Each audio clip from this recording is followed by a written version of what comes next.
छत्रपती संभाजीनगरच्या फुलंब्री तालुक्यातील खमाट वस्ती पाथरी इथे 3 बालकांना अचानक लुळेपणा आणि अशक्तपणा आल्याचा धक्कादायक प्रकार समोर आलाय।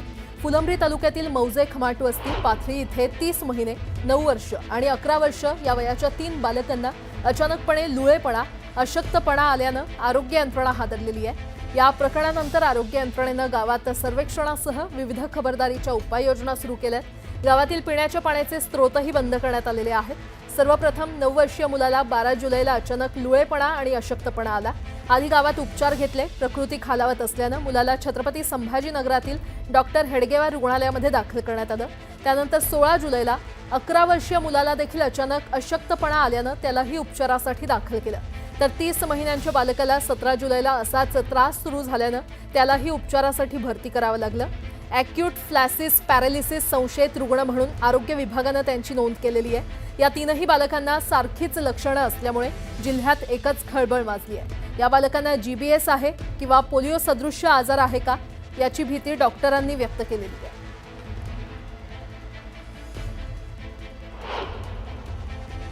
माझा मुलगा, माझ्या भावाचा मुलगा आणि एक चुलत भावाचा मुलगा, ह्या तिघांना हे झालेलं आता हे ॲडमिट केलेले आहे। पण आता अजून माझ्या 2 मुली आहे, बंधूची मुलगी आहे, आपल्या भावाची मुलगी आहे। तर डॉक्टर लोकांनी फक्त सर्दी खोकल्याचे त्या गोळ्या दिलेल्या आहे, त्याच्या बाद त्यांनी काहीच त्यांना बघितलं नाही, काहीच नाही। आणि हालाकी तर अजून आमच्या वस्तीवर भरपूर मुलं आहे, त्यांना पण त्यांनी काही समजा चेक केलं नाही, काही नाही पाहिलं नाही, काहीच नाही। मुलाला आहे ना तर ताप एकच दिवस आलती फक्त, आणि मग नंतर नाही आली त्याला ताप, पण शाळेत जाताना पडला तो एकदमच। तर त्यानं पायच नाही धरले, चालतच नाही। आज 5 दिवस झाले, चालूच नाही राहिला तो 5 दिवसापासून। आता कशी आहे तब्येत? आता थोडा बसतो। नेमकं काय झालं होतं? कसा त्रास त्याला जाणवला? पहिल्यांदा सुरुवातीला कसा त्रास जाणवला? सुरुवातीला काहीच नाही, फक्त सकाळी उठल्यावर आहे ना तर पायाची बोटं दुखू राहिले थोडे। अगोदर सुरुवातीला आदित्य जाधव आहे का, ह्या शाळेतून चक्कर येऊन पडला। त्यावेळेस लक्षात नाही आलं, त्याला एक दिवस गावात ट्रीटमेंट केली, मग एकदम त्याला उठताच नाही यायला लागलं। मग इथं आल्यानंतर त्याचं म्हणणं बा जीबीएस म्हणून एक आजार झाला। त्याच्या बाद मग 2-4 दिवसांनी वैभवला झाला, आता वाटत चालता त्याच्या बाद हर्षदला झाला।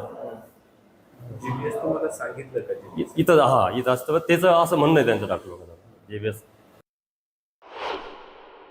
छत्रपती संभाजीनगरच्या पाथरी गावामध्ये खंबाट वस्ती जी आहे त्या वस्तीवर 3 मुलांना अचानक अशक्तपणा आणि लुळेपणा आल्यानं एकच खळबळ उडाली। त्यानंतर आरोग्य यंत्रणा देखील त्या ठिकाणी सतर्क झालीत। आता ज्या मुलांवरती हेडगेवार रुग्णालयात उपचार सुरू आहेत, त्या हेडगेवार रुग्णालयामध्ये मी आहे। PICU या 2 मुलांवर या ठिकाणी उपचार सुरू आहेत। तर एका मुलावर खाली जनरल वॉर्डमध्ये उपचार सुरू आहेत। त्यांची प्रकृती आता त्यांच्या प्रकृतीमध्ये थोडीफार सुधारणा होतीये, मात्र एकूणच जर आपण बघितलं तर खळबळ उडवून देणारी बातमी आहे। कारण की यामध्ये एकतर पोलिओ किंवा मग जीबीएसचा धोका देखील नाकारता येत नाहीत। ज्या मुलांवरती उपचार सुरू आहेत, ज्या उपचार करतात त्या डॉक्टर देखील माझ्यासोबत आहेत। रत्न पारखे मॅम काय सांगाल, आता कशी त्यांची प्रकृती आहे? सध्या तरी त्यांची प्रकृती स्थिर आहे, म्हणजे स्टेबल आहेत ते, आणि त्यांचे आपण उपचार सर्व पद्धतीचे करत आहोत। रूम आता म्हणजे काही सुधारणा होती तब्येतीमध्ये त्यांच्या? हां, त्यांच्या तब्येतीत सुधारणा आहे। आता पहिला जो पेशंट जो सगळ्यात पहिले आला होता तो आता पुष्कळच चांगला आहे, म्हणजे तो आता चालायला फिरायला पण लागला आहे। आला त्या दिवशी अजिबातच त्याला बसता येत नव्हतं, दोन्ही पाय त्याचे पूर्ण पायात त्याच्या ताकद नव्हती, त्याच्यामुळं तो उभं राहू शकत नव्हता, बसू शकत नव्हता, आणि त्याचा आजार जो होता तो वाढत होता। तर आता मात्र तो स्थिर आहे, त्याची तब्येत चांगली आहे। मॅम जीबीएसचा धोका देखील नाकारता येत नाही किंवा त्या पद्धतीच्या चर्चा किंवा तो अंदाज व्यक्त केला जातोय। आरोग्य अधिकारी जे आहेत त्यांनी सुद्धा तो मान्य केला आहे। तर तसे काही सिम्पटम्स वाटत आहेत का? त्या दृष्टीनं काही उपचार सुरू आहेत का?